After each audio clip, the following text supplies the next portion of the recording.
Shalom semuanya, selamat datang dalam keluarga Allah. Di ibadah hari ini, Royal Rock yang Adult. Saya percaya hari ini adalah hari yang penuh dengan sukacita karena Allah telah memberikan anugerah bagi setiap kita orang percaya dengan menyatakan kasih dan setianya untuk setiap kita. So mari kita buka hati pada ibadah hari ini. Karena sebagaimana firman Tuhan dalam Mazmur 100 ayat 4-5 berkata, masuklah melalui pintu gerbangnya dengan nyanyian syukur, ke dalam pelatarannya dengan puji-pujian. Bersyukurlah kepadanya dan pujilah namanya, sebab Tuhan itu baik. Kasih setianya untuk selama-lamanya dan kesetiaannya tetap turun-temurun. Kita semua adalah anggota keluarga kerajaan Allah. Dan ini adalah berkat terbesar yang dilimpahkan untuk orang percaya oleh kasih karunia Kristus. Jangan merasa cukup untuk menjadi tamu di dalam keluarga. Karena tamu hanya datang dan pergi. Kita semua memiliki peran penting di dalam gereja Tuhan. Saatnya kita ambil bagian, tertanam, bertumbuh, dan berbuah lebat di kerajaan Allah. Tentu saja kita tidak ingin melewatkan apapun dari ibadah ini. Kita sama-sama mau menikmati rangkaian ibadah dan menerima kebenaran firman Tuhan dengan baik.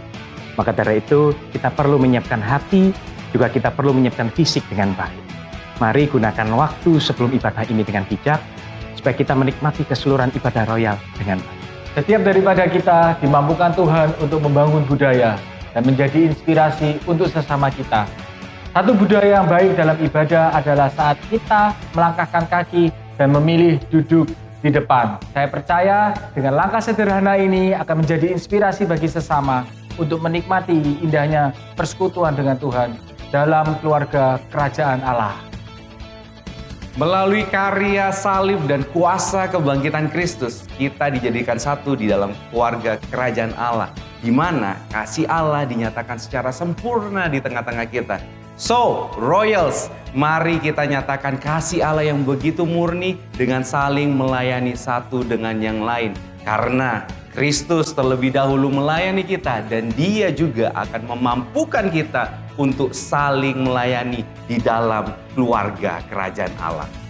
Royals, inilah bukti kasih Tuhan. Dia memanggil kita hari ini untuk beribadah bersama sebagai satu keluarga Allah. Percayalah bahwa seluruh rangkaian ibadah dari awal sampai akhir dan siapapun yang berbicara di mimbar ini adalah alat Tuhan untuk menyatakan kemuliaannya, menyampaikan firman-Nya, dan memberitakan kabar baiknya yang akan mengubah kita semakin serupa seperti Kristus. Kami Royal Pastoral Team sangat percaya bahwa kita akan pulang dengan hati yang baru, yang semakin mencintai Kristus, lebih daripada mencintai diri sendiri. Royals, God is our Father and we're all one big family in Christ. And these are from our hearts to yours. Shalom my Royal Family. Boleh kasih tepuk tangan untuk Tuhan kita sekali lagi? Wow. Saya undang semuanya untuk baik berdiri. Selama bertahun-tahun saya pernah ditanya, apa rahasia kekayaan? Apa rahasia menjadi kaya? Dan saya belajar bahwa rahasia menjadi kaya di mana kita diberi kuasa. Dan dari kuasa itu ada dampak. Dampak itu besar, bukan akibat kecil.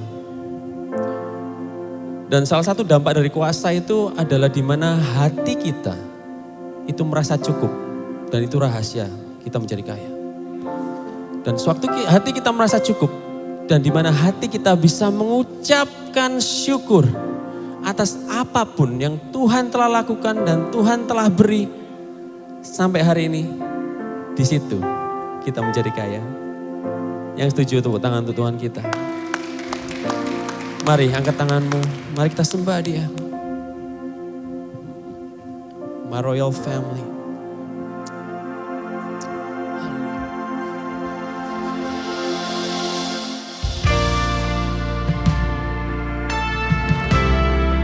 Kami mengucap syukur Tuhan. Oh.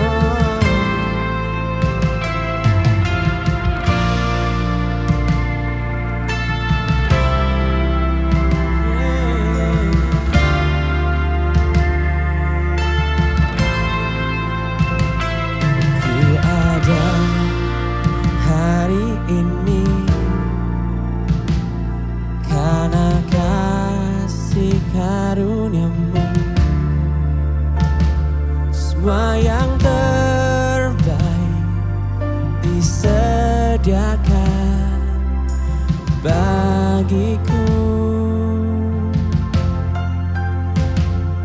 Kaulah penenun hidupku, Kau pegang masa depanku. Jiwaku menyanyikan, ku berterima kasih buat kasih setiamu. Hidupku persembahkan hanya bagimu.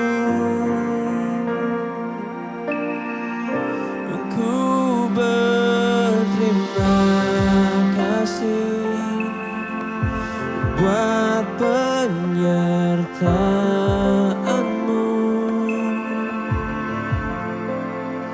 Tak ada yang ku pinta, hanya bersyukur. Royals, katakan bersama-sama. Menyembahmu. Ku sembah Engkau Tuhan. Bersama-sama dengan satu suara. Ku ada hari ini karena kasih karunia-Mu. Semua yang terbaik disediakan bagiku. Kaulah penenun hidupku, Kau pegang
This is from our heart, Lord.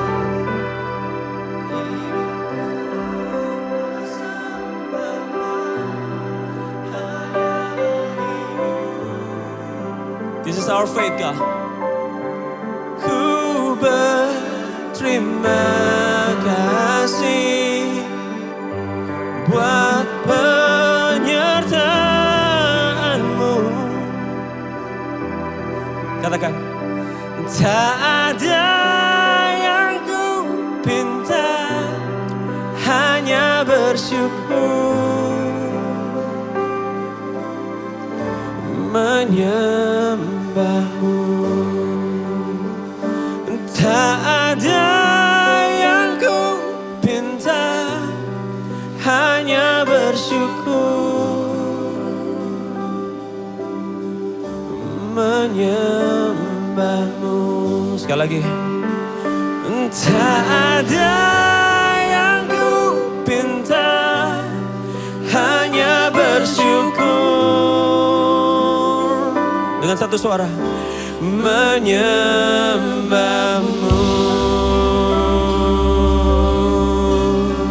menyembah-Mu Tuhan.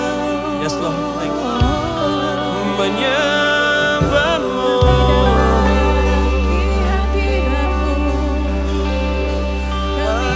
menaikkan syukurku.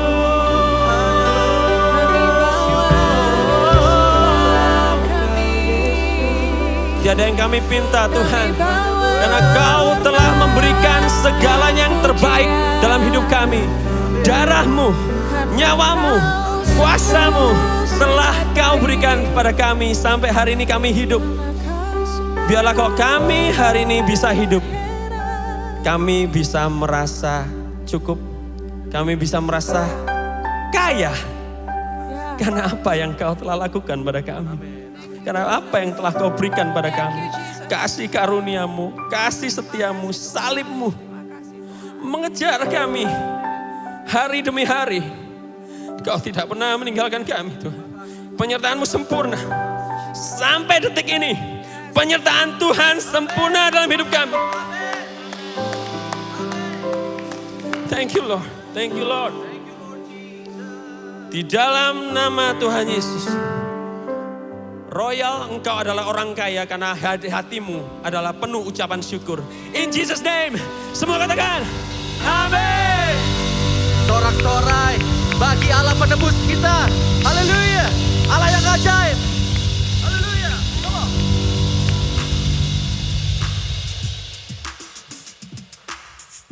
Come on, Royals. Yesus ajaib. Tuhanku ajaib, kasih-Nya ajaib bagiku. Umat tebusan Tuhan, say, Yesus ajaib, Tuhanku ajaib, rahmat-Nya kekal selamanya. Tak berubah kasih-Nya, setiap hari bertambah indahnya, sampai bumi berlalu dan habislah ragaku. Yesusku ajaib bagiku. Semuanya. Say. Yesus ajaib, Tuhanku ajaib, kasih-Nya ajaib bagiku. Royals. Yesus ajaib, Tuhanku ajaib, rahmat-Nya kekal selamanya. Berubah kasih-Nya, katakan, setiap hari bertambah indahnya, sampai bumi berlalu dan habislah ragaku.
sorak-sorai untuk Tuhan kita. Sebab Dia Allah yang hebat. Amin.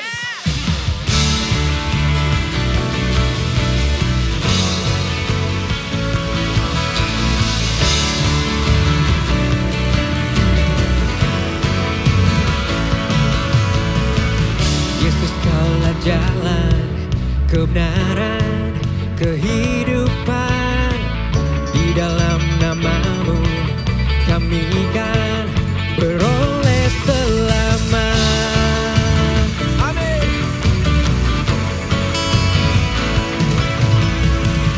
Yesus, Kau menara, perisai, perlindungan. Dengan kekuatan-Mu kami kan mengalahkan musuh. Kau selalu ada, setia menjaga. Kau berdaulat, penuh kuasa. Kami nyanyikan nama Yesus yang besar. Tiada yang dapat mengalahkannya, menggantikannya.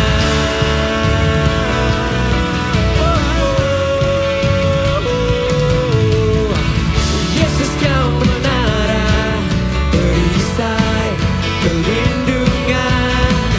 Dengan kekuatan-Mu kami kan mengalahkan musuh. Kau selalu ada, setia membela. Kau berdaulat, penuh kuasa. Kami nyanyikan nama Yesus yang besar. Tiada yang dapat mengalahkannya, menggantikannya. Kami saksikan kuasa Yesus yang hebat. Tiada yang dapat mengalahkannya, menggantikannya. Engkau Tuhan yang pegang kendali atas kehidupan kami.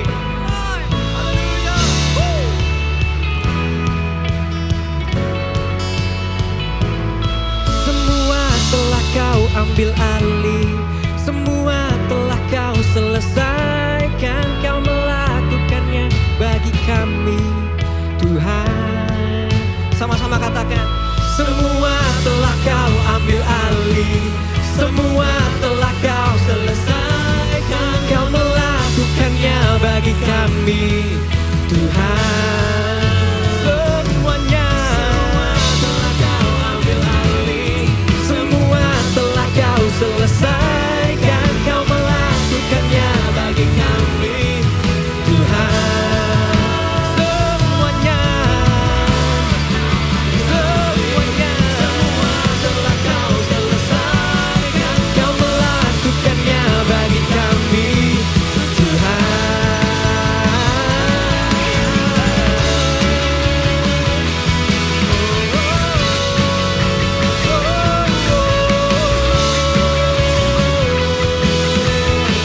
Sama-sama kita katakan.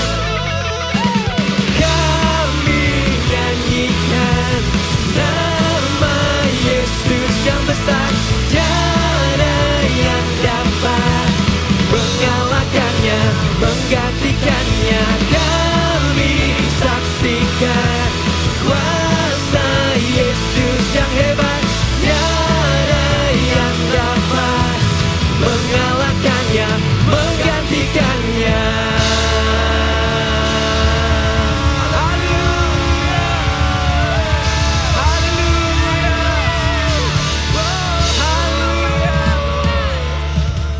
Saya persilahkan jemaat untuk bisa duduk kembali. Kita akan mendengarkan suara gembala.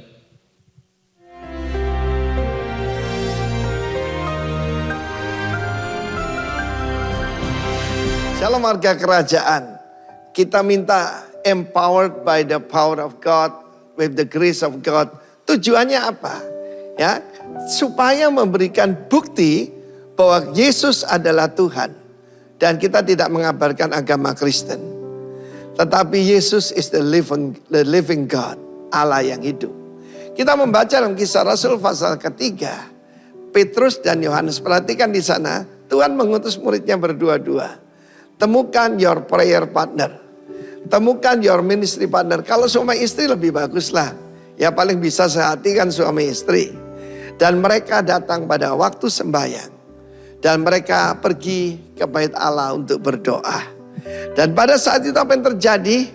Yesus selalu membuat mujizat di luar daripada bait Allah. Ingat, dia adalah imamat Melkisedek. Jadi bukan keturunan Harun, dia adalah keturunan David. Dan dia menggenapi semua yang disampaikan firman Allah bahwa dia adalah imam menurut imamat Melkisedek. Demikian juga Petrus dan Yohanes. Di luar pintu gerbang daripada bait Allah, ya. Pintu namanya pintu gerbang indah, beautiful gate. Ada yang kurang beautiful, ada orang yang lumpuh. Kita tahu Tuhan tidak menciptakan kita sakit, lumpuh, cacat. Tetapi kuasa-kuasa kegelapan hendak menghancurkan manusia. Tetapi jawabannya ada dalam Yesus. Saat itu saudaraku, orang yang lumpuh sejak lahirnya.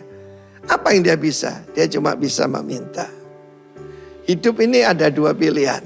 Meminta jadi pengemis atau memberkati sebagai putra Allah. Choose the last one.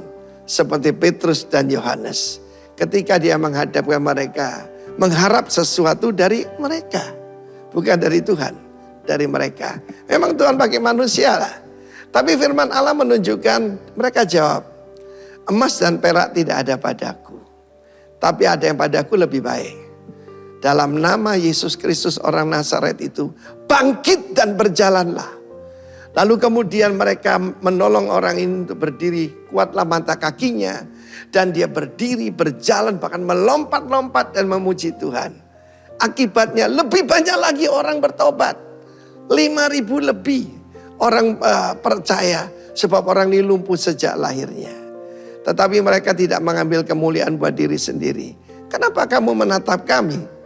Seperti kami melakukan ini karena kebaikan dan kesalehan kami? Bukan. Tapi kuasa dalam nama Yesus. Pastikan terjadi ketika Tuhan memakai kita menyalurkan mujizat kesembuhan, kuasa Tuhan. Pastikan nama Tuhan yang dimuliakan. To God be the glory. Jangan mencuri kemuliaan buat nama Tuhan. Dan mereka melihat akibatnya luar biasa. Setiap kali Tuhan bekerja, selalu ada akibatnya. Ada orang menjadi percaya. Memang dunia ini tidak bisa dimenangkan cuma dengan khotbah bagus, pengkhotbah berlidah perak, berlidah emas. Tidak, saudaraku. Tetapi karena tanda-tanda yang menyertainya. Dan Tuhan berjanji kepada orang percaya mengabarkan Injil. Mereka akan mengusir roh-roh jahat, menyembuhkan orang sakit. Ya, ketika diracun, bukan karena sengaja minum racun, bukan. Itu bodoh sekali. Ketika diracun tidak celaka. Saudaraku, firman Tuhan menunjukkan Chang Tohang yang Tuhan utus ke Pulau Bali. Ketika diberi racun, saudaraku, dia tidak apa-apa. Banyak orang Bali menjadi percaya. Dan saya mau beritahu pada saudara, itu tujuan dan dampak daripada mujizat. Be a proof producer dalam nama Tuhan Yesus. Biar nama Tuhan dipermuliakan dalam hidup kita bersama. Haleluya. Amin.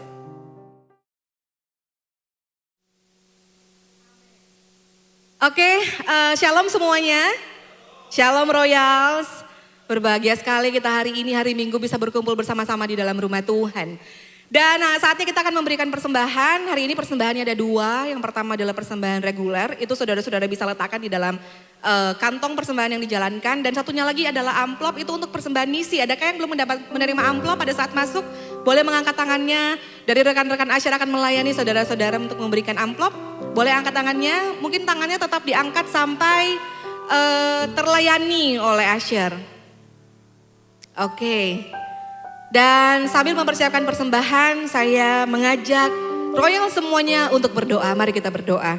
Bapa di dalam surga, kami bersyukur Tuhan buat hari ini. Kami bersyukur buat minggu ini. Kami bersyukur buat penyertaan Tuhan, kasih setia Tuhan di dalam kehidupan kami sampai hari ini Tuhan.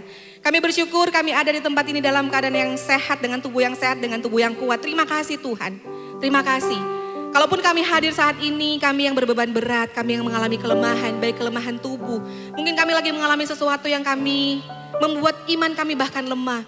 Hari ini Tuhan kami berdoa biar di tempat ini, biar saat firman Tuhan disampaikan, biar saat puji-pujian dinaikkan, kami menerima kelegaan yang berasal daripada Yesus Kristus Tuhan. Melawat setiap hati kami, melawat setiap pikiran kami. Sehingga kami datang tidak seperti sama kami pulang.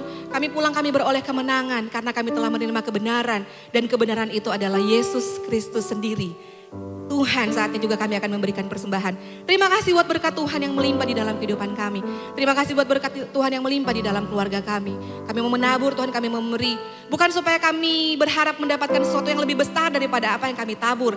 Karena kami ini adalah sebuah ungkapan hati. Karena kami bersyukur atas apa yang sudah Tuhan lakukan dan Tuhan nyatakan di dalam kehidupan setiap kami. Engkau memberikan pemberian yang terbaik, yaitu putramu yang tunggal, menjadi pendamaian atas dosa-dosa kami.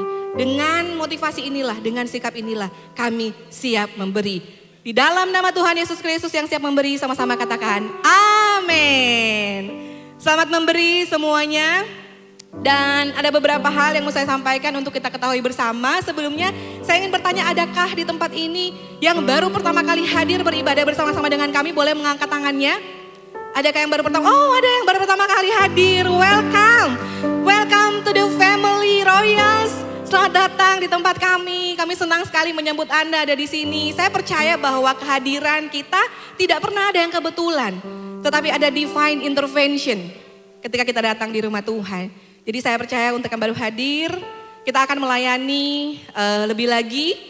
Jadi kita bisa ketemu nanti di belakang ada Casey Corner, ataupun ada saudara-saudara di tempat ini yang belum bergabung dengan Komsel. Saudara nanti setelah ibadah bisa ke Casey Corner, di situ akan kami layani, juga akan kami arahkan untuk mengikuti komsel-komsel yang telah kami sediakan. Dan hari ini bersuka cita sekali kita akan dilayani oleh Bapak rohani kita ya, karena masih dalam satu rumpun rock. Jadi saya sebut aja Bapak rohani, Bapak Joshua Gunawan, Shalom, dari Rock Lombok. Ya, kita boleh berikan tepuk tangan. Bapak Joshua Gunawan ini, saya punya banyak teman di Lombok dan rata-rata bergereja di gereja rock juga. Dan satu kali di bulan akhir tahun ya, rekan teman saya di Lombok itu cerita kalau Pak Joshua Gunawan mensupport dalam doa, bahkan membentuk tim doaku secara khusus untuk keluarga mereka karena ada satu anggota keluarga mereka yang sakit leukemia waktu itu. Dan benar-benar dilayani oleh Bapak Gembalanya sendiri. Setiap minggu berdoa bersama-sama lewat Zoom. Dan hari ini orangnya sudah pulih, harusnya hari ini hadir tapi saya belum melihat dari atas ini. Itulah pastornya akan berbicara kepada kita. Tapi satu yang mau saya sampaikan, itu salah satu benefit daripada kita bergereja. Itu salah satu benefit kita terlayani. Jadi buat saudara-saudara yang hanya datang hari Minggu, sayang sekali. Kenapa sayang sekali? Gereja ini bukan cuma sekedar organisasi. Tetapi gereja ini pembentukan dari, ini adalah karya Roh Kudus. Bagaimana kita harus memuridkan sampai kepada ujung bumi. Salah satunya lewat gereja. Oleh sebab itu mari tertanam, beri dirimu untuk tertanam di dalam gereja Tuhan. Oke? Dan juga untuk next week preacher saya mau informasikan, minggu depan kita akan dilayani oleh Bapak Gembala kita, Pastor Timotius Arifin Teja Sukmana. Pastikan saudara datang bawa anak, bawa orang tua, anak remaja silahkan, karena di jam 11 kita bukan cuma ada ibadah umum saja, tapi ada ibadah roki, ada ibadah roket juga. Jadi satu keluarga bisa kumpul sama-sama untuk beribadah. Kemudian hari Rabu, setiap hari Rabu jam 12 siang, setengah jam saja kita ada Quick Words live Instagram. Dan minggu ini Quick Words-nya akan dibawakan oleh Daud Sugiharto. Jadi follow, yes. Follow Instagram kami, dapatkan notifikasinya jam 12 kita dengar, kita di-refresh kembali dengan firman Tuhan. Dan untuk pertama kalinya akan kita selenggarakan setelah kita menjadi rock yang adult, yaitu Casey Gathering. Kingdom Community Gathering akan diadakan hari Rabu tanggal 14 jam 18.30 yang sudah tergabung dalam Komsel, yuk sama-sama. Ini akan menjadi perdana buat kita semua. Jangan lupa hadir, mark your calendar ya. Dan juga spesial di hari ini kita mengadakan satu segmen yang baru, yaitu Historyteller. Apa itu Historyteller? Mungkin beberapa dari saudara mengenal dengan istilah testimoni, sebuah kesaksian. Karena kenapa kita mengadakan kesaksian di tempat ini? Karena kami percaya bahwa Allah bekerja sampai hari ini lewat organisasi maupun secara pribadi. Dan kita semua diberikan kuasa bahkan untuk menjadi saksi tentang apa yang Tuhan lakukan di dalam kehidupan kita. Dan hari ini yang akan bersaksi bagi kita adalah pasangan muda pasangan muda yang mereka berasal dari Rock Brisbane, anak dari hamba Tuhan, Pastor Hania Saputra, yang sudah kita kenal juga sama-sama. Saya mengenal mereka, saya tidak kenal dekat tapi saya tahu mereka bahkan belum menikah. Mereka sama-sama sudah melayani Tuhan, mereka tinggal di Australia, di Brisbane. Kalau ada yang mau liburan ke luar negeri ke Brisbane, ini bisa mampir ke cafe Cups and Wells. Karena Teguh dan Tiffany adalah owner dari cafe tersebut dan katanya ahli dalam perkopian.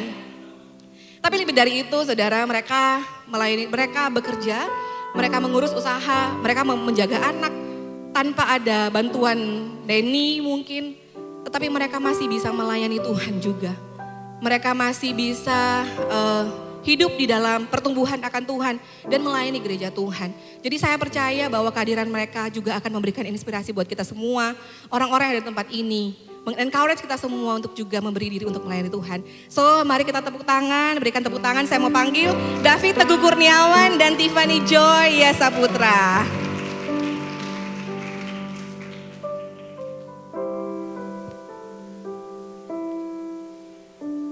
Shalom semuanya. Senang sekali kita bisa di sini.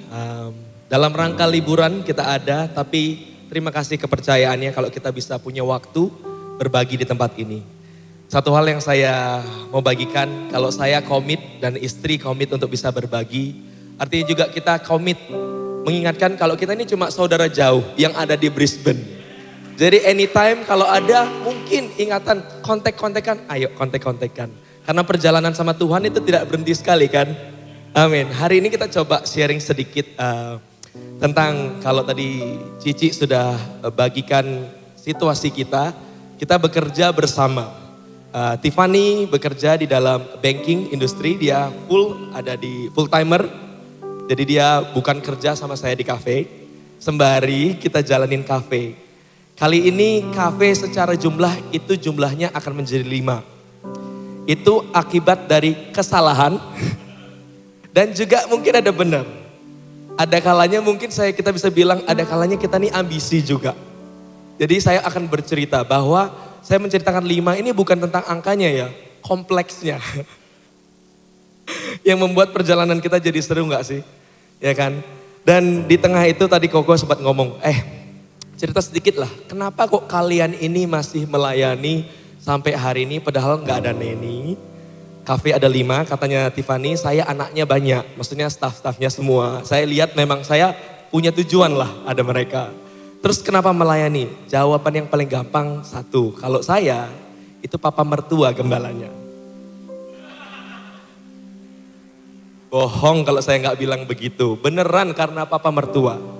Dan itu membuat kesusahan di hati saya. Awalnya itu menjadi keharusan yang saya lakukan. Jadi saya mau cerita sedikit tentang ini bagaimana. Gak bohong memang ada hubungannya karena papa mertua. Tapi waktu Tuhan percayakan kita, itu memang gak seharusnya kita bertumpu pada kemampuan kita, understanding kita, ada rahasia. Saya cuma bilang begini, kondisi punya 5 kafe, 1 anak yang lucu 5 tahun, istri yang full timer, saya suka bilang, kapan kamu kerja full sama saya? Susah ini kelabakan lah sana sini. Terus karena dia yang pegang pembukuan, dia suka dong nanyain, ini kenapa gak beres-beres? Dalam hati juga, saya gak tahu kenapa gak beres-beres. Gitu. Tolonglah gitu. Jadi kompleksnya itu ada banyak sekali pekerjaan. Dan di sana momen saya merasakan memang benar dalam kehidupan, ada naik, turun, waktu kita pakai kekuatan kita. Jadi saya bertobat pakai kekuatan kita. Di sini yang saya lihat, oh ternyata Tuhan sayang sekali sama kita. Saya cuma mau bilang sedikit sebelum bersaksi berlebih lanjut ya.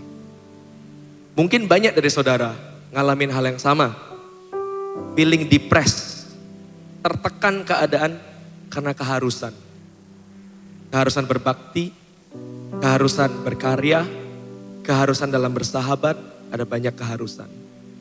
Terus saya tinggalkan apa enggak tinggalkan? Saya yang suka menyerah saudara. Saya ngomong gini, look kita udah punya 5 kafe. Makanya memang kita enggak meant to be juga ada di pelayanan. Itu perkataan yang dari saya yang tidak pernah keluar dari istri saya. Saya membuat dia lebih susah lagi. Saya bilang, memang gak meant to be. Kamu harus ngurusin, bertanggung jawab sama yang Tuhan kasih. Logic, reasoning. Dan itu caranya iblis. Dia itu legalism. Boleh gak ya kok? Saya pun terkena dampak victim legalism di dalam gereja. Boleh gak ya? Boleh gak ya? Bisa gak ya? Dan itu pintar. Kalau saya boleh buka sedikit, nanti Tiffany akan tambahkan. Sebelumnya dia gak bisa bahasa Indonesia full. Jadi dia bilang dia akan berbahasa dalam bahasa Inggris juga mungkin. Di 1 Timothy 4 ya. Kalau saya baca aja langsung. Jadi begini saudara, Brisbane ini jauh, tapi hampir gak banyak bedanya. Musuhnya sama, caranya sedikit berbeda. Tapi satu hal yang saya tahu apa? Tuhannya sama. Peperangan yang sudah hasilnya sama, dimenangkan. Dikatakan begini, 4 ayat 1. Tetapi roh dengan tegas mengatakan bahwa di waktu-waktu kemudian, sekarang kita sudah di waktu-waktu kemudian, ada orang yang akan murtad, lalu mengikuti roh-roh penyesat, dan ajaran-ajaran setan.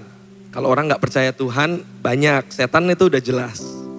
Olah tipu daya pendusta-pendusta yang hati nuraninya memakai cap.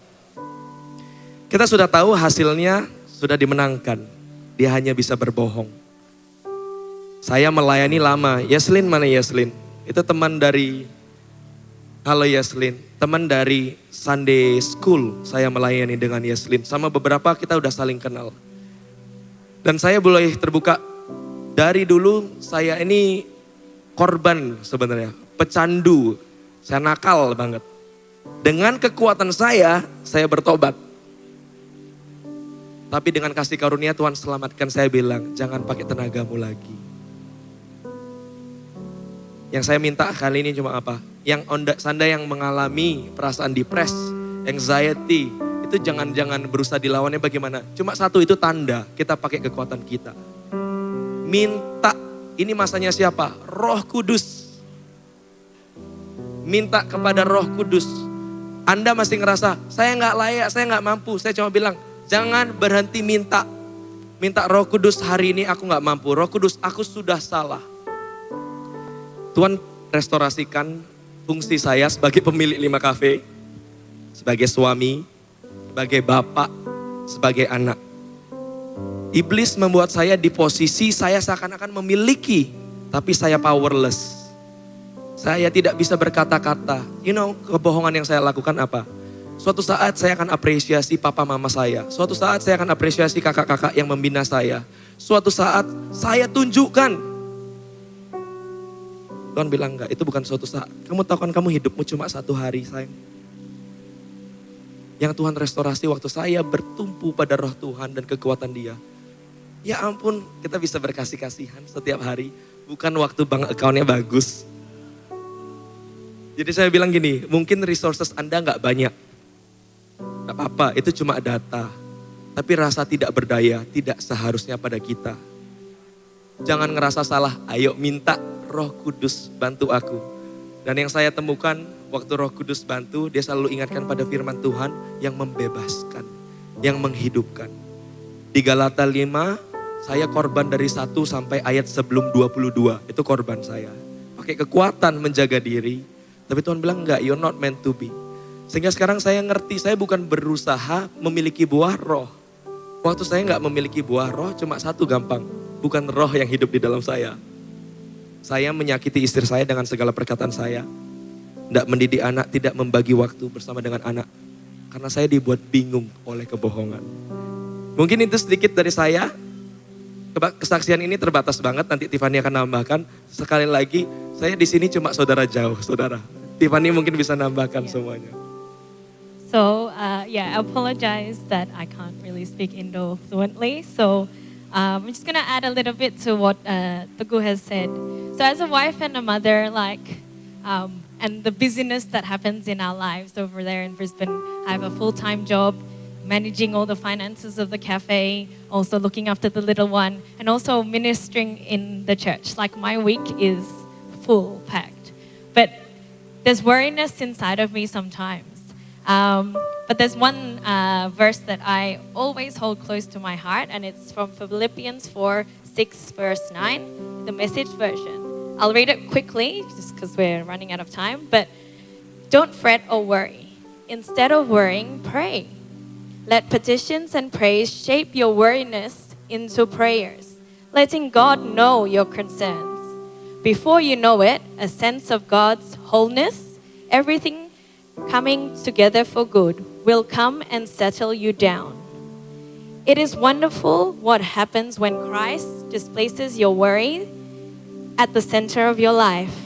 Summing it all up, friends, I'd rather you'll do best by filling your minds and meditating on the things that are true, noble, reputable, authentic, compelling, gracious, the best, not the worst, the beautiful, not the ugly, things to praise, not things to curse.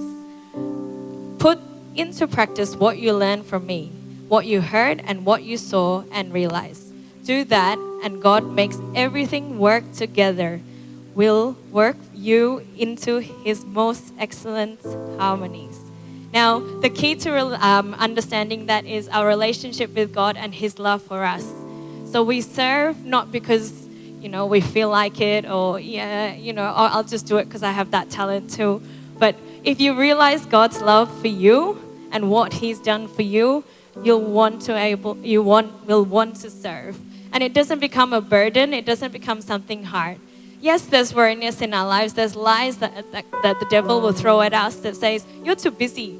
Someone else will look after that for you. Someone else can minister.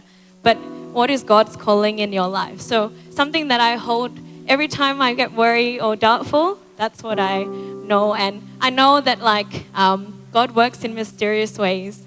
But to see the fruits of what He has done in our family by us serving as a family is something that, you'll treasure forever. So, yes. God bless you all. Tuhan berkati semuanya. Terima kasih. Haleluya. Thank you Teguh and Tiffany for sharing what God has done in your life. Seberapa banyak orang yang percaya bahwa Tuhan terus bekerja dalam setiap kehidupan kita. Amin. Amin. Roh Kudus itu enggak hinggap lagi dalam kehidupan kita. Tetapi Dia tinggal dalam kehidupan kita. Hari ini mari kita memiliki sebuah perspektif yang benar bahwa Dia tidak pernah meninggalkan kita. Dia mengatakan bahwa Dia Immanuel, Dia nyatakan Roh Kudus tinggal dalam kehidupan saudara. Dan bekerja di dalam kehidupan saudara. Dan juga akan bekerja melalui kehidupan saudara. Saya yakin dan percaya setiap orang di tempat ini Tuhan mau pakai kehidupan kita. Dimanapun kita berada. Sebagai orang tua, sebagai pasangan, sebagai profesional, bisnismen, atau apapun. Tempat ini, Roh Kudus akan pakai kehidupan kita semua. Dia ada, Dia nyata. Dia akan bekerja di dalam kehidupan kita dan melalui kehidupan kita. Haleluya.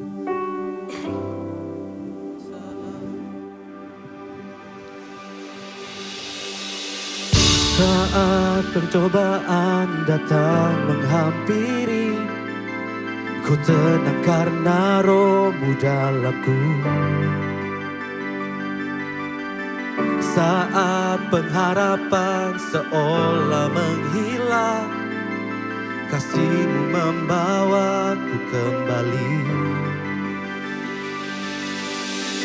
Tuhan di pihakku, ku tak akan takut, Kau denganku sampai akhir. Gunung batuku, pengharapanku, Engkau tak pernah goyang. Raja terhebat, tak terkalahkan, Kau Yesus kekuatanku. Saat pencobaan datang menghampiri, ku tenang karena Roh-Mu dalamku. Saat pengharapan seolah menghilang,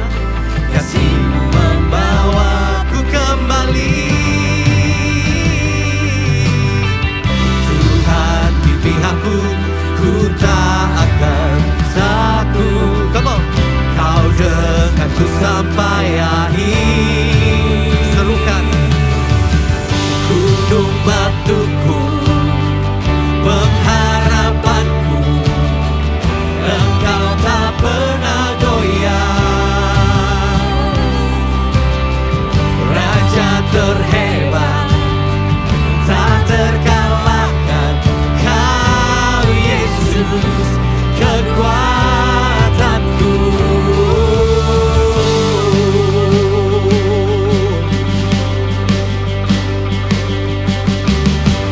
Roh terbesar ada dalamku, ku percaya penuh padamu, Roh Kudus menyertaiku selamanya. Roh terbesar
besar ada dalamku.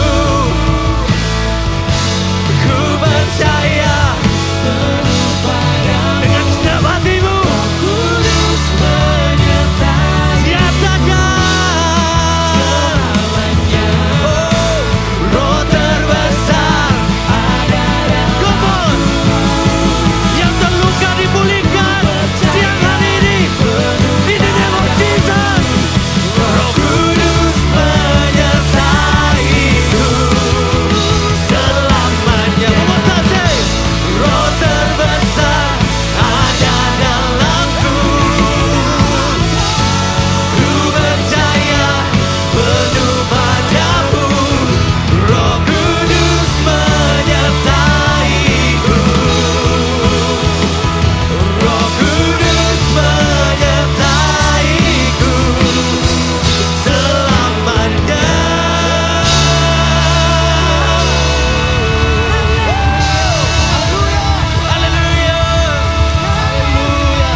Kami butuh penyertaan-Mu Tuhan. Karena tanpa penyertaan-Mu kami tidak mampu melakukan apapun. Oleh sebab itu Tuhan, kami mau berikan hati yang penuh dengan kelemah lembutan dan kerendahan hati. Sehingga Roh-Mu bisa menuntun kami dengan leluasa. Jauhkan daripada kami hati yang keras. Jauhkan daripada kami hati yang memberontak. Dan kami datang dengan ketulusan hati, menghargai dan menghormati Engkau Tuhan. Karena Engkau lebih hebat daripada kami. Engkau segala-galanya bagi kami. Berfirman atas kami hari ini, karena kami lapar dan haus akan firman-Mu. Segarkan setiap jiwa yang datang dengan hati yang kering. Basahi dengan kasih dan anugerah-Mu. Yang sakit disembuhkan oleh Tuhan. Yang lemah diberikan kekuatan kembali. Yang kehilangan pengharapan, rohnya dibakar kembali. Menyala-nyala untuk Tuhan. Sehingga kemuliaan-Mu dinyatakan melalui kehidupan setiap kami. Kami siap dalam nama Yesus. Semua yang siap katakan amin. Haleluya. Wow. Sungguh satu kemurahan saya boleh ada di tempat ini. Di depan para muda yang begitu luar biasa. Royals. Boleh berikan tepuk tangan.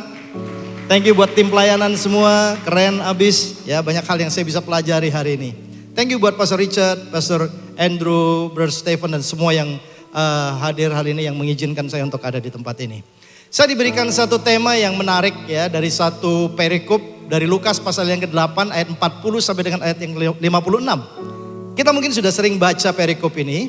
Judulnya adalah Yesus membangkitkan anak Yairus dan menyembuhkan seorang perempuan yang sakit pendarahan. Selama Yesus berjalan di muka bumi ini kita melihat segala sesuatu yang disentuh oleh dia pasti terjadi perubahan. Demikian pula dengan setiap kita, kalau kita datang dengan satu iman yang pasti kepada Tuhan, maka kita pasti akan diubahkan oleh Tuhan.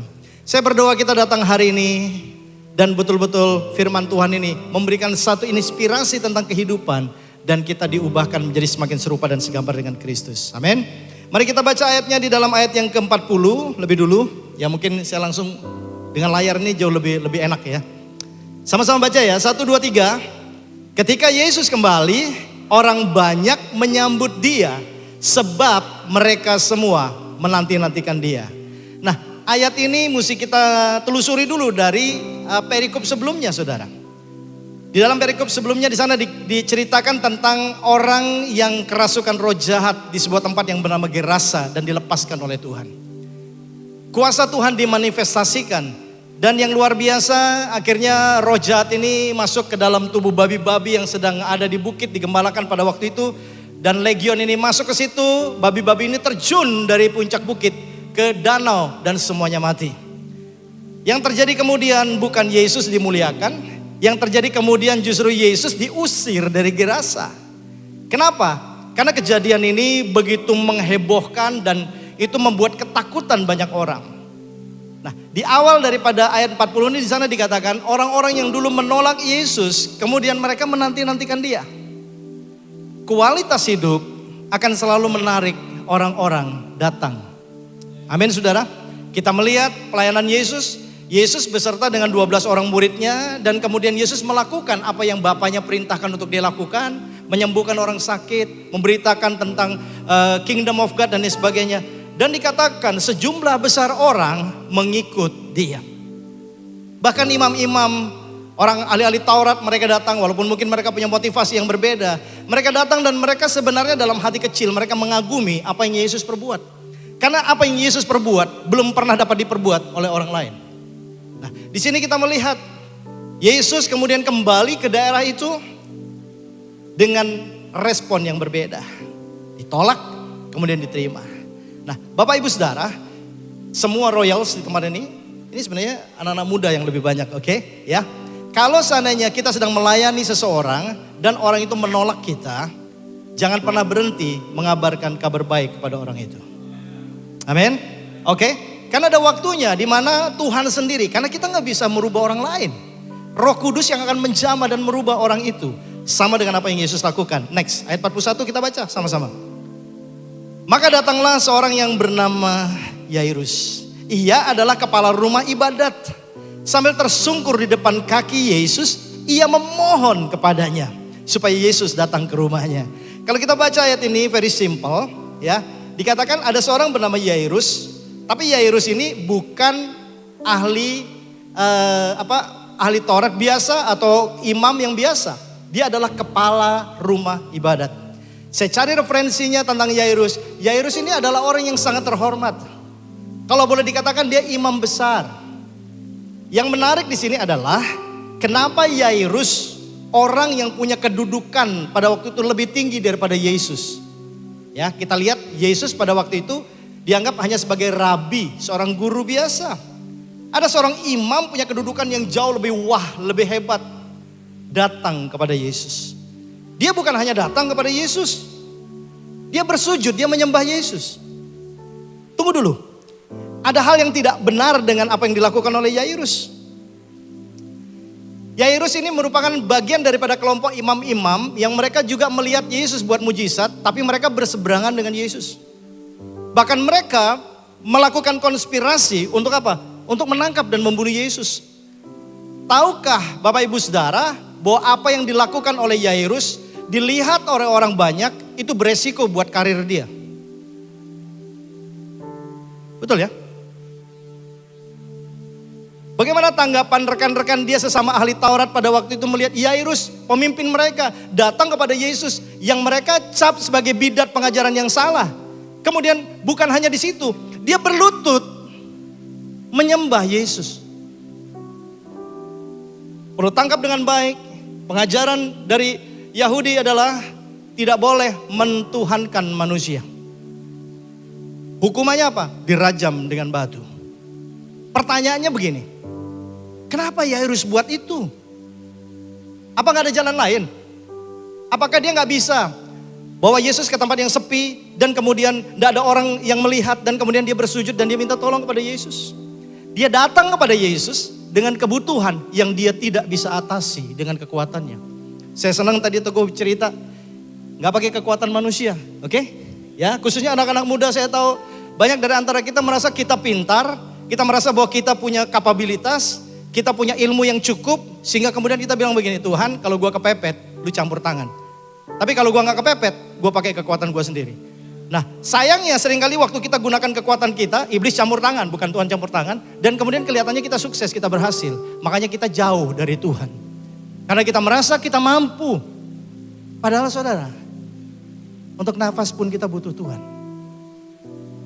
Kita boleh pintar, kita boleh punya prestasi sehebat apapun saudara. Kalau seandainya Tuhan bilang begini sama malaikat, coba ya, otot yang buat kita bisa bernafas ini dipegang sama malaikat, ditahan 5 menit. Kita udah pindah alam saudara. Betul kan? Betapa rapuhnya kehidupan kita sebagai manusia. Nah, kembali kepada Yairus. Yairus dia mempertaruhkan semua reputasi dia. Dia mempertaruhkan masa depan dia, kedudukan dia semuanya. Karena dia memang bilang begini, gak ada satu orang pun yang bisa menolong saya selain Yesus. Yairus mulai punya faith kepada Yesus. Dia dengar apa yang Yesus lakukan. Dia percaya akan apa yang orang lain katakan. Dan sekarang dia datang kepada Yesus. dia sujud, dia menyembah. Seringkali yang dalam pelayanan saya adalah sulit buat orang-orang yang merasa dirinya punya kedudukan atau mungkin punya harta dan sebagainya untuk benar-benar menyerahkan hatinya kepada Kristus. Sulit. Kalaupun dia datang hanya temporary, dalam keadaan benar-benar terjepit. Padahal Tuhan bilang begini, Tuhan mau berikan kelegaan kepada kita. Ya, next. Berikutnya kita lihat ayat yang 42. Kita lihat reasonnya. Sederhana tapi jelas. Karena anaknya perempuan yang satu-satunya, the only one. Oke? Anak perempuannya yang berumur kira-kira 12 tahun hampir mati. Dalam referensi yang saya baca dalam kitab Matius maupun Markus, saudara, menceritakan hal yang sama. Dikatakan bahkan anak ini sebenarnya udah mati. Udah no hope. Udah gak bisa buat apa-apa. Yairus ini orang kaya, punya pengaruh, dia bisa panggil tabib yang terbaik. Mungkin kalau sekarang bisa panggil dokter ahli yang paling hebat, super dokter mungkin atau apa namanya lah. Ya kan? Tapi dia tahu, udah gak tertolong lagi.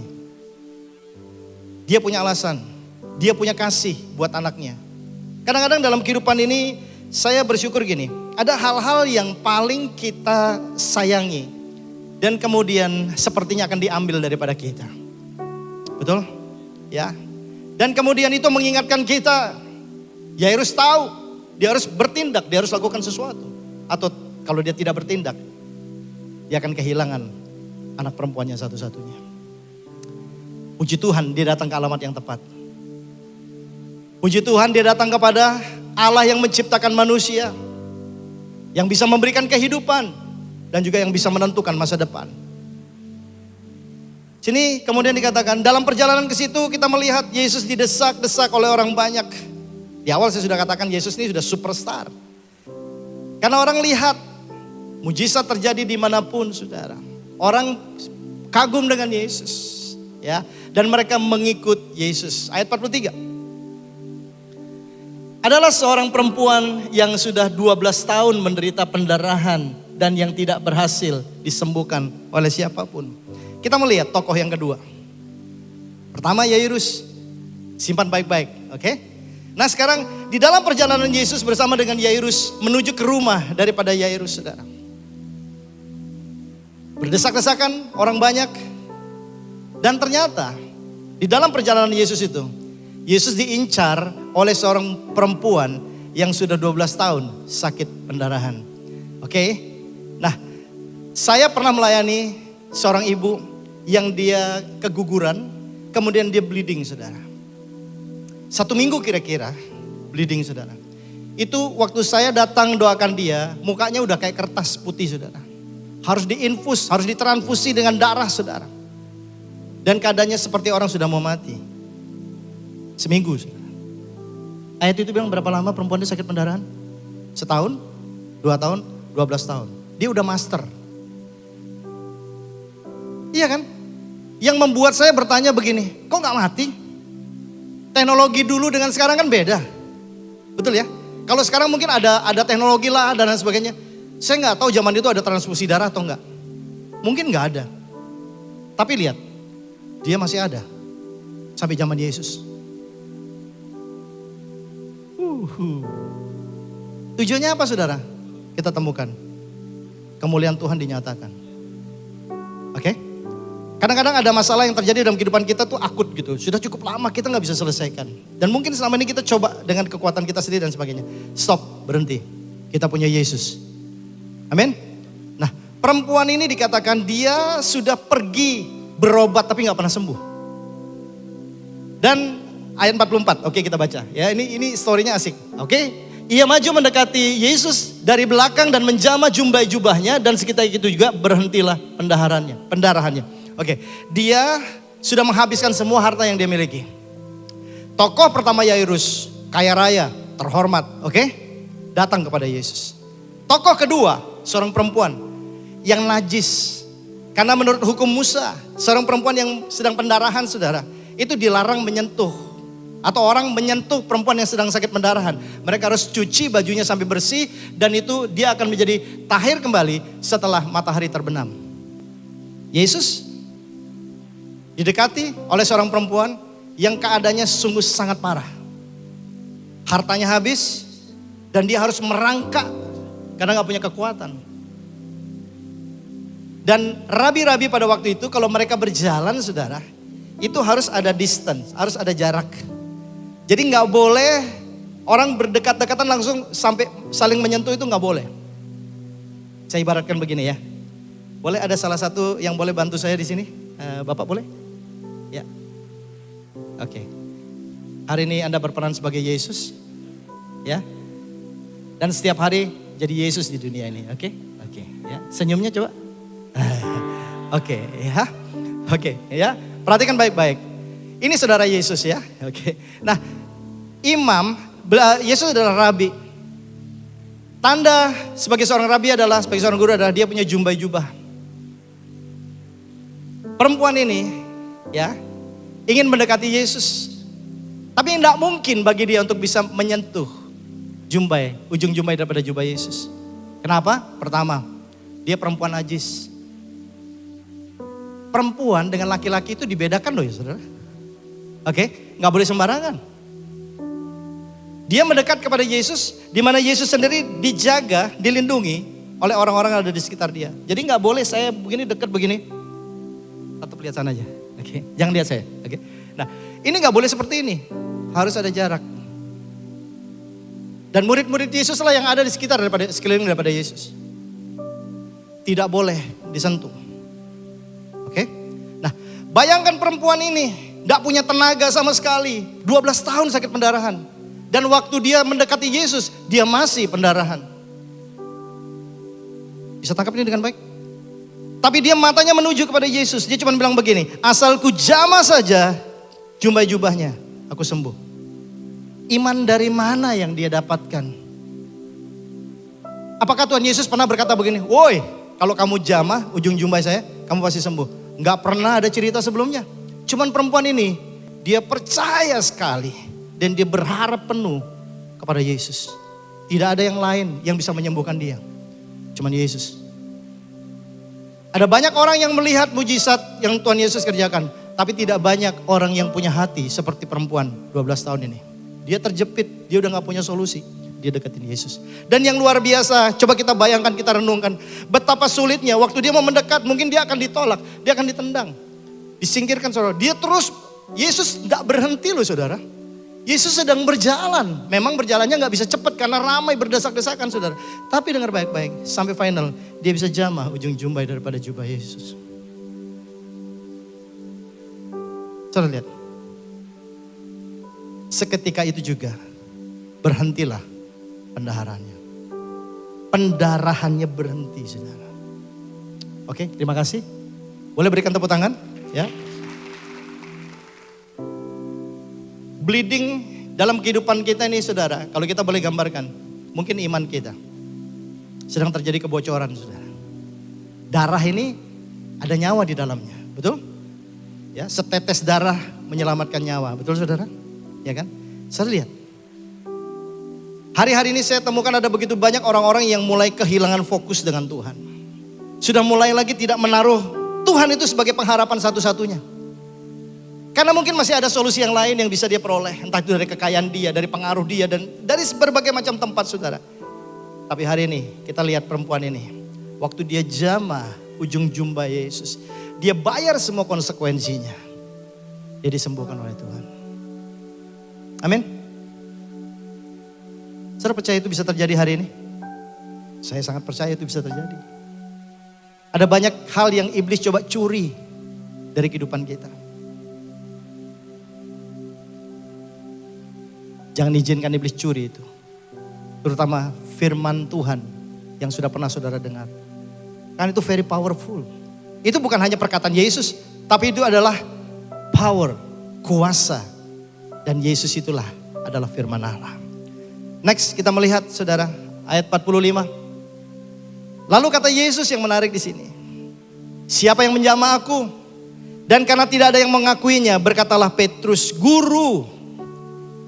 Orang banyak mengurumuni dan mendesak engkau. Yesus sedang berjalan, ada yang jamah ujung jumbai dia.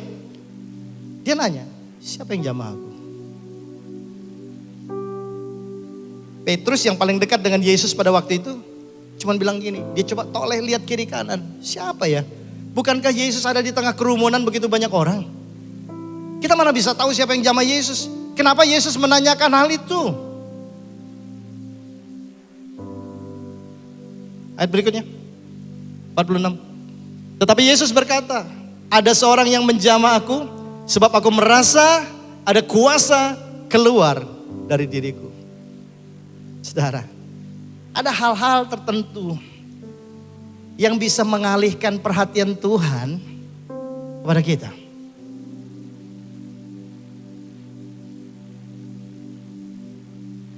Perempuan sakit pendarahan ini, dia datang dengan sepenuh hatinya kepada Tuhan.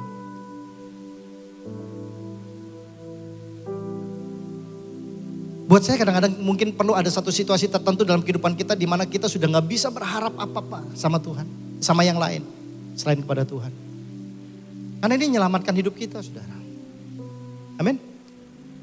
Kita ini manusia yang kita punya masih sin nature dalam diri kita yang harus kita perangi seumur hidup kita, saudara. Ya kan?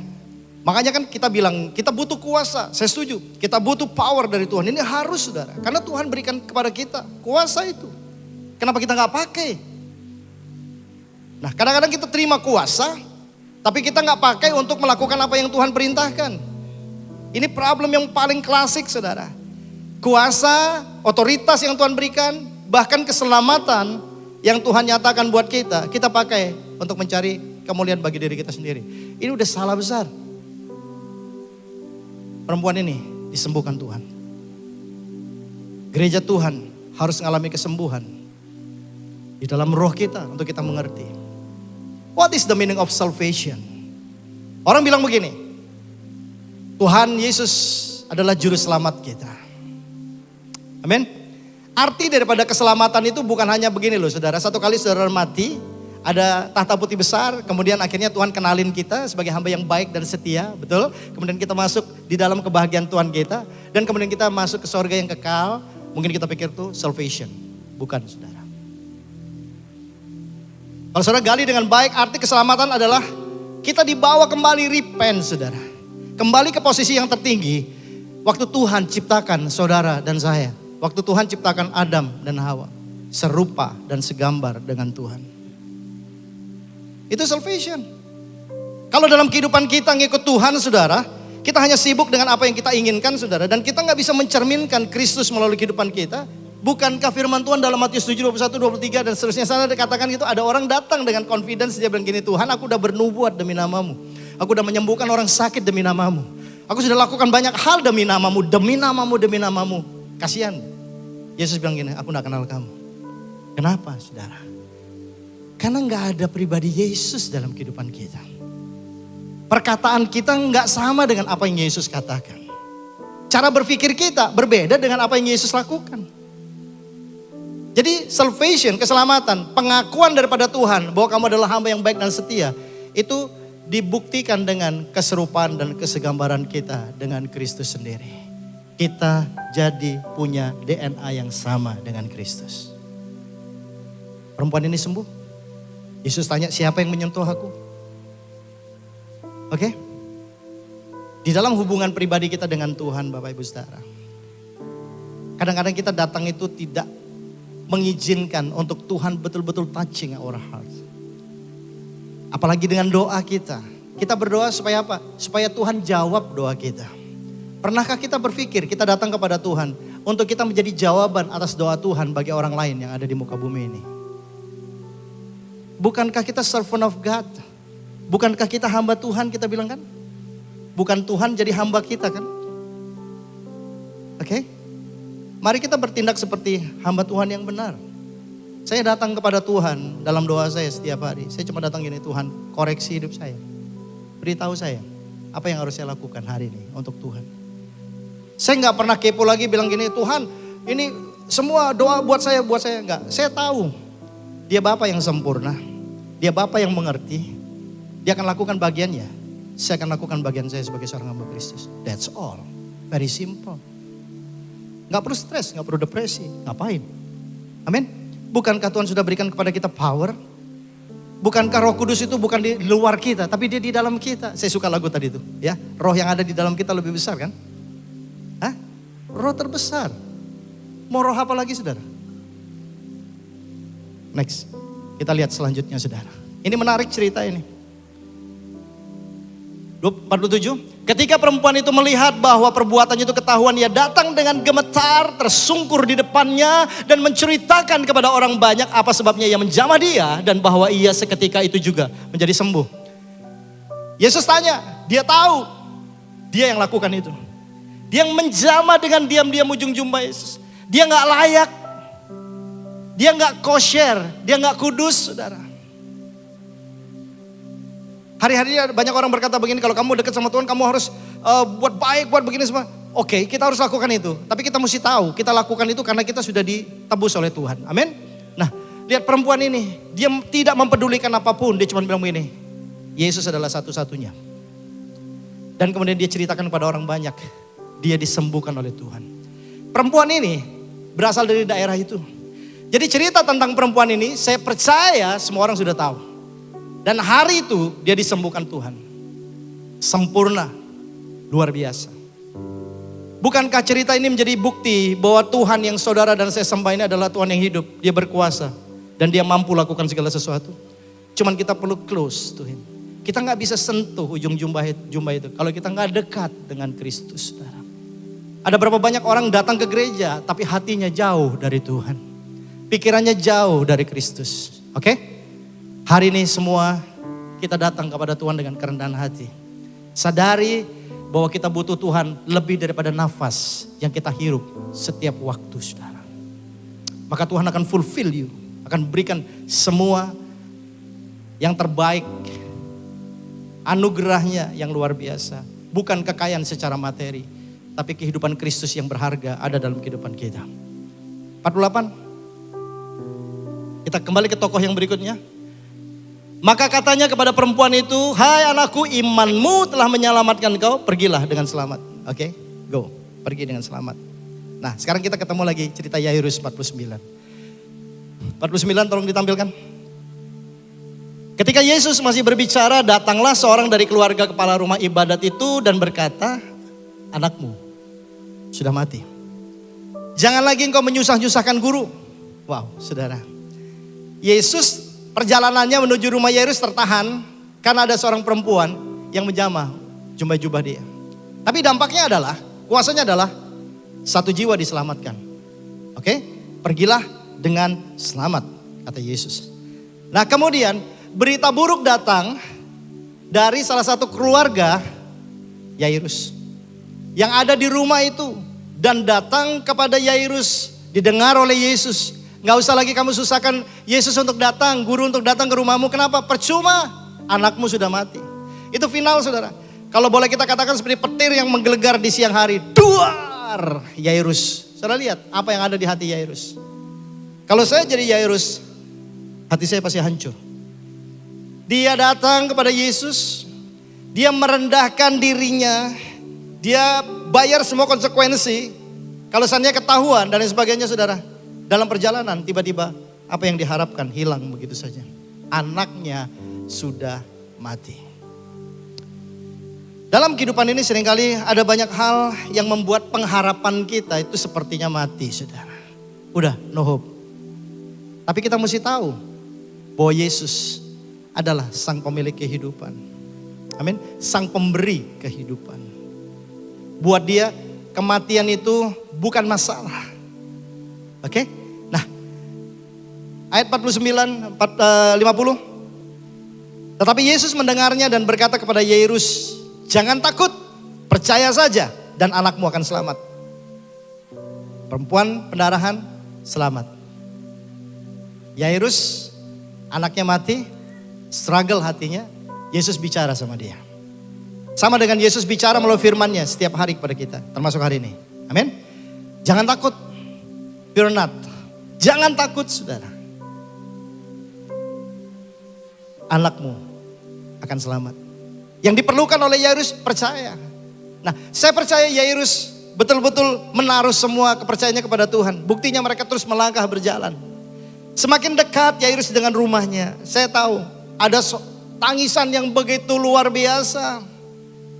Dari rumah orang terhormat, putri satu-satunya meninggal dunia. Orang berduka, orang meratap di situ saudara. Semakin mendekati rumah itu saudara, hati Yairus pasti semakin hancur. Kalau saya boleh terjemahkan dengan bahasa sederhana, kalau kita coba telusuri apa yang ada di pikiran pada Yairus, agak kepo dikit ya. Pasti terjadi peperangan dalam hatinya dia. Betul nggak? Dia udah mati loh. Tapi Yesus bilang jangan takut, percaya aja. Anakmu akan selamat. Tapi nggak bisa, ini mati. Ini bukan semaput, bukan pingsan. Ini mati, rohnya udah meninggalkan tubuhnya. Terus gimana caranya mau bawa rohnya kembali? 51. Ayat 51 tolong. Setibanya di rumah Yairus, Yesus tidak memperbolehkan seorang pun ikut masuk dengan dia. Kecuali Petrus, Yohanes dan Yakobus dan ayah anak itu serta ibunya. Ada orang banyak. Rumah orang kaya, orang terhormat, lagi kedukaan. Orang dari semua tempat pasti datang saudara. Anak itu terbaring di kamar. Yesus tidak mengizinkan siapapun selain daripada 3 muridnya. Dan ayah serta ibu daripada perempuan yang mati ini. Yesus masuk ke situ. Next. Kita lihat apa yang Yesus lakukan. Semua orang menangis dan meratapi anak itu. Akan tetapi Yesus berkata, jangan menangis, ia tidak mati, tetapi tidur. Dan kemudian mereka mentertawakan dia karena mereka tahu bahwa anak itu telah mati. Ini guru yang halusinasi. Jelas orang-orang itu sudah cek, sudah gak ada nafasnya, udah gak ada denyut nadinya, semuanya udah selesai. Menurut prosedur yang ada, anak perempuan 12 tahun ini sudah mati, game over. Oke? Tapi Yesus bilang dia tidur. Dalam kehidupan ini ada banyak pilihan saudara. Amin. Kenyataan harus tunduk kepada kebenaran. Dengarkan kata firman Tuhan.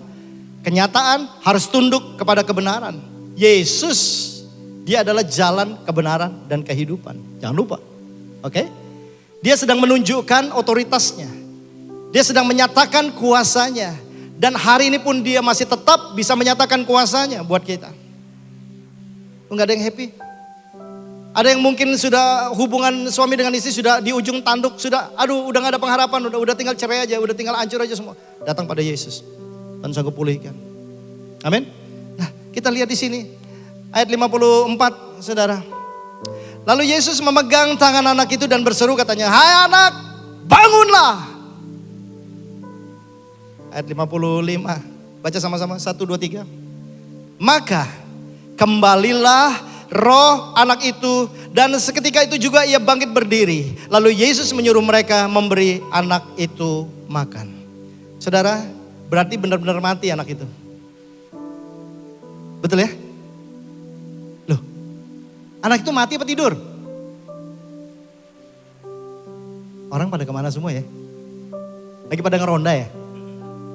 Loh, kita baca firman Tuhan di sini bilang apa? Maka kembalilah roh anak itu. Berarti anak ini memang mati. Rohnya sudah meninggalkan tubuhnya. Tapi jangan coba ya saudara. Oke, saya mau coba gimana rasanya mati ya. Roh saya meninggalkan. Kalau bisa kembali lagi saudara. Kalau nggak kembali ya dikuburin aja sudah selesai.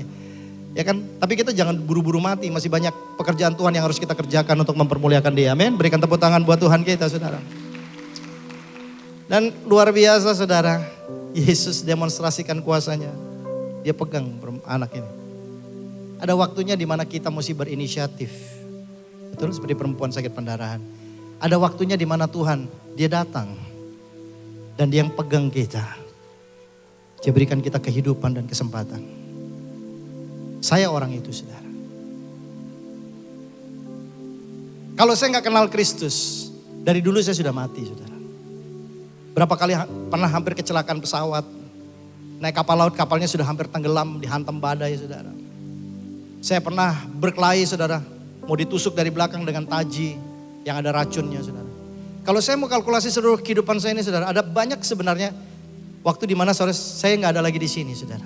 Tapi kalau saya ada di sini sampai dengan hari ini, saya tahu saya hidup hanya untuk melakukan kehendak Tuhan.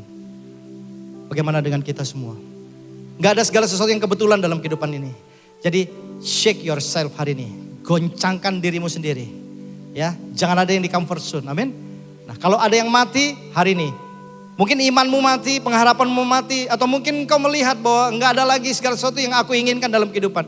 Kristus adalah jawaban satu-satunya. Ayat yang terakhir 56, tolong ditampilkan. Dan takjublah orang tua anak itu, tetapi Yesus melarang mereka memberitahukan kepada siapapun juga apa yang terjadi itu. Di dalam perikop sebelumnya, waktu orang yang dilepaskan dari roh jahat, saudara, yang masuk ke babi-babi roh jahat legion itu, saudara, mau ikut Yesus, Yesus bilang jangan ikut. Ya, jangan ikut. Kenapa? Karena kamu harus beritakan apa yang kamu alami. Tapi di sini Yesus bilang, jangan ceritakan itu kepada orang lain. Saudara, kadang-kadang dalam kehidupan kita ini, saudara, apa yang orang lain katakan tentang kita, itu jauh lebih hidup, lebih dipercaya oleh orang lain. Saya percaya bahwa kejadian anak perempuan 12 tahun yang mati ini, saudara, nggak perlu diceritakan, tapi pasti akan menyebar kemanapun. Amin. Cuma untuk menyatakan sekali lagi saya mau bilang begini. Yesus saudara dan saya adalah Yesus yang hidup dan dia berkuasa. Mujizat yang terbesar yang diterima oleh manusia adalah waktu Yesus lahir dalam kehidupan kita. Bukan saat perempuan ini sakit disembuhkan. Saya mau tanya pada Bapak Ibu Saudara. Kita dengar cerita kan hari ini yang spektakuler luar biasa. Saya mau tanya, apakah perempuan ini mengikut Yesus jadi murid Yesus? Kita gak tahu lagi. The rest of the story, betul? Yairus, bagaimana ceritanya dia? Kita juga gak tahu. Saya close dengan gini, ada 3 level iman orang percaya. Yang pertama adalah iman melihat dan percaya. Oke? Sama dengan perempuan sakit pendarahan ini. Asal ku jamah saja jubah-jubahnya, aku sembuh. Apakah ini bagus? Cukup bagus untuk mendorong dia, driven dia untuk datang mendekat kepada Kristus. Iman yang kedua adalah yang saya sebut sebagai iman akali. Iman yang menggunakan akal pikiran atau logika, saudara. Saudara lihat, anak muda yang kaya datang kepada Yesus. Dan dia bilang begini, dengan cara apakah aku bisa selamat? Yesus bilang apa? Lakukan semua hukum Taurat, betul? Ya kan? Terus anak muda kaya raya yang luar biasa ini dengan begitu confidence dia bilang ini, semua saya sudah lakukan. Ini menunjukkan kualitas orang muda kaya ini di atas rata-rata. Sementara anak-anak muda mereka mencari kepuasan buat diri mereka. Anak muda yang kaya ini dia taat kepada apa yang ditulis oleh hukum Taurat. Hormatilah ayah ibumu, jangan mencuri dan sebagainya. Semua itu dia lakukan dengan teliti. Anak muda ini punya potensi yang luar biasa. Tapi kemudian anak muda ini menunggu kelanjutan daripada perkataan Yesus. Yesus lihat dia, eye to eye. Yesus tahu untuk mengikut Kristus dia harus melepaskan dan mengosongkan dirinya. Yesus cuma bilang begini, jualah semua yang kamu miliki.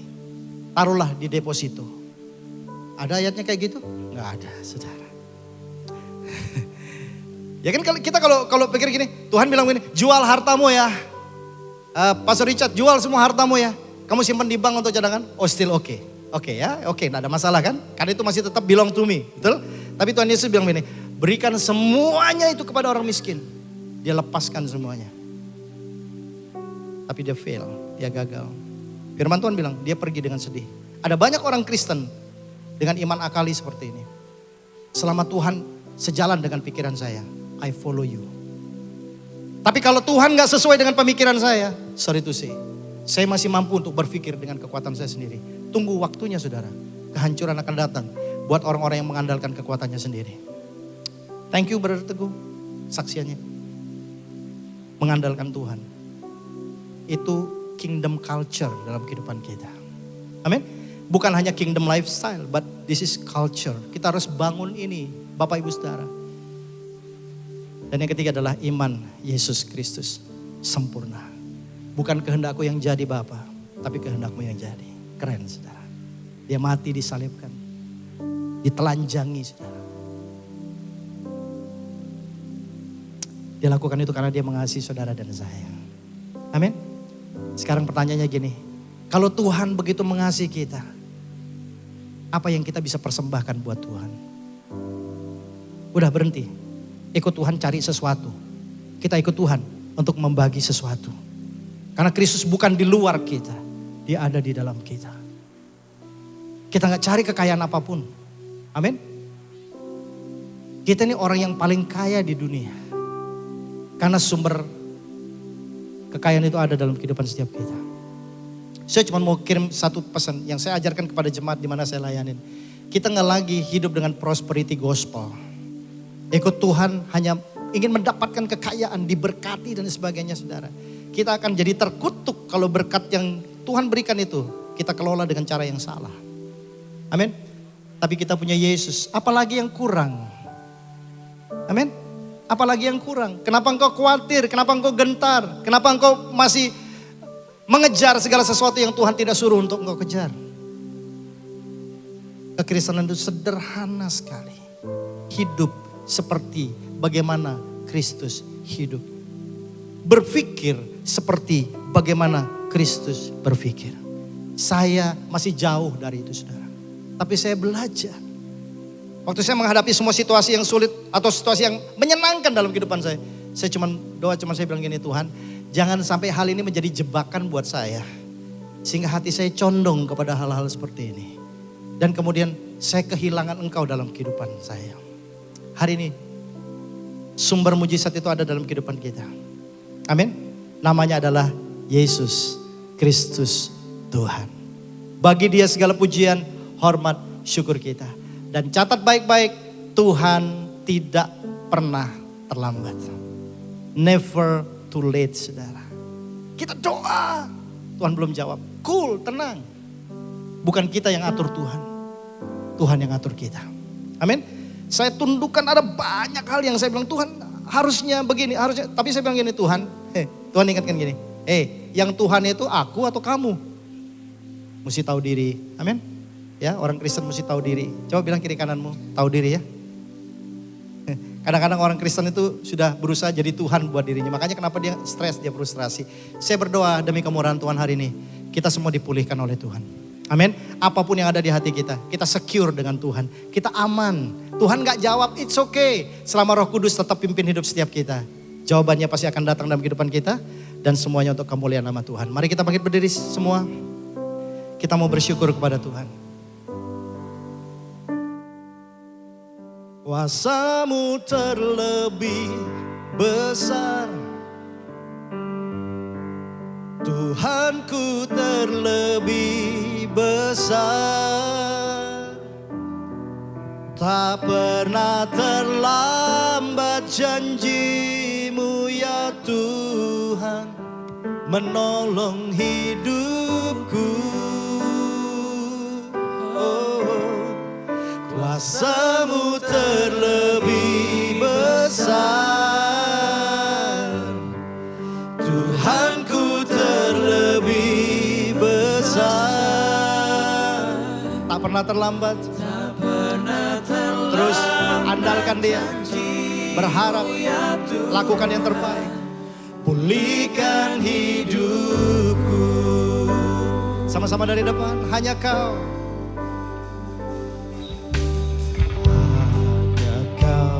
Tuhan penolongku. Katakan kepada Tuhan secara pribadi, Kau yang sanggup, selalu setia bersamaku.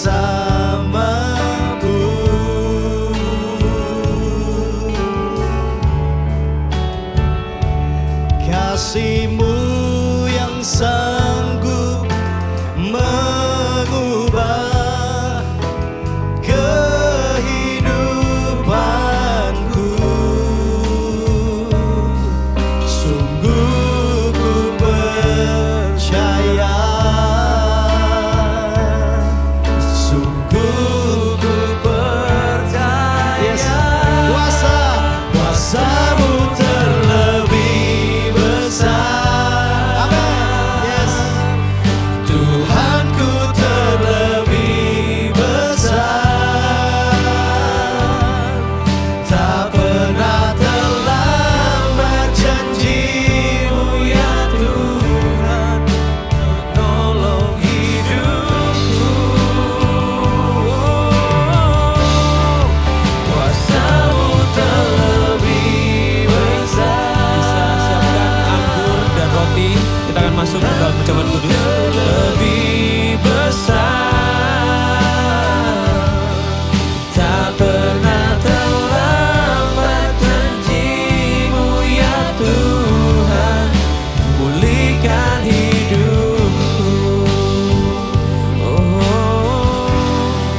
kita mengucap syukur kalau Tuhan memakai Pak Joshua Gunawan Koyoyo untuk membuat kita mengerti juga bahwa segala tanda dan mujizat Tuhan, kita seringkali mungkin fokus dengan bagaimana caranya untuk mendapatkan mujizat itu untuk diri kita sendiri. Tetapi kita seringkali salah fokus bahwa semestinya kita harus lebih berfokus pada pribadi yang menjadi sumber berkat itu. Bukan bagaimana caranya, tetapi siapa pribadi sumber hikmat, sumber mujizat itu. Dan kita harus tahu semua bahwa cerita semua tentang ini semua itu tujuannya satu. Semua tanda dan mujizat tujuannya hanya satu, untuk membuat kita percaya bahwa Yesus satu-satunya. Satu-satunya itu artinya tidak ada yang lain sebagai Tuhan dan Juru Selamat dan Raja kita. Mari siapkan roti di tangan kanan kita. Saya juga ingin mengencourage semua Royal Family di sini. Kalau ada segala sakit penyakit yang mungkin lagi dialami, entah itu keluarga saudara, entah itu papa mama saudara, entah itu saudara sendiri, ya. Saya mau memberikan encouragement bahwa segala sakit penyakit kalau Tuhan izinkan terjadi pada saat ini, dan mungkin sambil menunggu kesembuhan dan kita berdoa, kita semua harus percaya bahwa dalam melalui ini iman kita akan dibangun dan dibangkitkan. Dan percayalah, rencana Tuhan yang terbaik dalam hidup kita. Yairus tadi adalah seorang bapak, ya, mati-matian cari cara banget untuk dimana putri satu-satunya untuk bisa dibangkitkan dan disembuhkan, ya. Sampai meresikokan reputasinya sebagai imam besar. Bapa kita di sorga yang sangat mengasihi putranya satu-satunya, namanya Yesus Kristus. Tetapi ada saatnya dia harus memberikan putra yang tunggal itu untuk penebusan dosa kita semua. Karena Allah Bapa kita itu mengasihi kita. Dia mengasihi Yesus Kristus, tapi Yesus Kristus anaknya satu-satunya harus diberikan, harus disalib, disiksa. Supaya kita mendapatkan keselamatan yang abadi dan kekal. Amin. Saudara percaya itu? Mari angkat tangan dan angkat roti di atas tangan kanan kita. Mari ambil roti, angkat roti ini yang di atasnya kita mengucap syukur atas tubuh Kristus untuk kita. Dan ketika mereka sedang makan, Yesus mengambil roti, mengucap berkat, memecah-mecahkannya, lalu memberikan kepada murid-muridnya dan berkata, ambillah, makanlah, inilah tubuhku. Mari kita makan di dalam nama Yesus. Thank you Tuhan atas tubuhmu. Anggur ini anggur biasa. Tapi ini adalah simbol dari darah Kristus yang tercurah buat kita. Menjadi covenant bahwa kita adalah anak-anaknya. Mari ambil anggur, angkat anggur ini di atas tangan kanan kita. Di atasnya kita mengucap syukur atas darah Kristus bagi kita. Sesudah itu ia mengambil cawan, mengucap syukur, lalu memberikannya kepada mereka dan berkata, minumlah kamu semua Royals dari cawan ini. Sebab inilah darahku, darah perjanjian yang ditumpahkan bagi banyak orang untuk pengampunan dosa. Mari kita minum hanya di dalam satu nama, yaitu Yesus Kristus.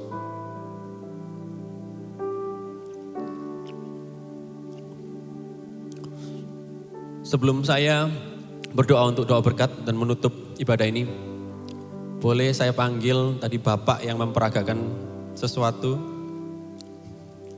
dengan Pastor Joshua Gunawan. Beliau adalah Dodi Sujanto, saudara. Kemarin berulang tahun dan saya rindu untuk mendoakan karena dia adalah vice leader dari Royal. Ya, bagi yang belum kenal, Bapak ini tadi yang meragakan, ya, meragakan Yesus ya. Tadi dia adalah vice leader. Boleh saya, Lydia mana? Lydia pelayanan. Oke. Boleh saya minta semua tangan terangkat untuk memberkati saudara kita, Dodi. Bapa, kami mengucap syukur kalau kita memiliki seorang brother, ya, yang dimana Kau telah memanggil dia menjadi gembala untuk Royal ini juga, wakil gembala untuk Royal ini juga Tuhan. Kami percaya kasih karuniamu yang memampukan dia, kuasamu yang memampukan dia, kasih setiamu yang selalu mengikuti dia untuk bisa menggembalakan juga Royal Marriage Tuhan. Aku percaya juga Tuhan bahwa Dodi di 40 tahunnya Tuhan, 40 tahun adalah di mana bukti penyertaan-Mu itu sempurna selama 40 tahun. Dan kami percaya juga di tahun-tahun ke depan, Dodi akan semakin serupa seperti Kristus. Dan rencana-Mu sempurna, setiap dari apapun rencana-Mu akan Kau singkapkan dari kehidupan Dodi. Dan aku percaya juga hikmat, pengertian, dan pengetahuan dari-Mu saja yang akan membuat dia perannya berfungsi sebagai suami, sebagai papa, sebagai pemimpin perusahaan, dan sebagai anak-Mu, sebagai murid Kristus, dan sebagai hamba Tuhan. Thank you Tuhan. Thank you Tuhan. Dan mari angkat tanganmu, Royals. Mari angkat tanganmu. Segala yang terbaik telah diberikan Allah pada kita. Anaknya tanpa cacat dan tanpa celah, tanpa dosa, harus mati untuk kita dan gantikan kita. Dan aku percaya bahwa rohnya sendiri, roh hikmat, roh yang sempurna itu, Roh Kudus ada di dalam kita. Dan ini akan membawa kita hari demi hari untuk bisa memutuskan apa yang menjadi rencana Tuhan, apa yang menjadi kecintaan Tuhan, apa yang menjadi hatinya, dan apa yang bukan menjadi rencananya. Untuk itu Roh Kudus berkaryalah di dalam hidup setiap Royals ini, My Royal Family, berkaryalah. Dan aku percaya setiap karya-karyamu akan berbuah lebat. Berbuah lebat.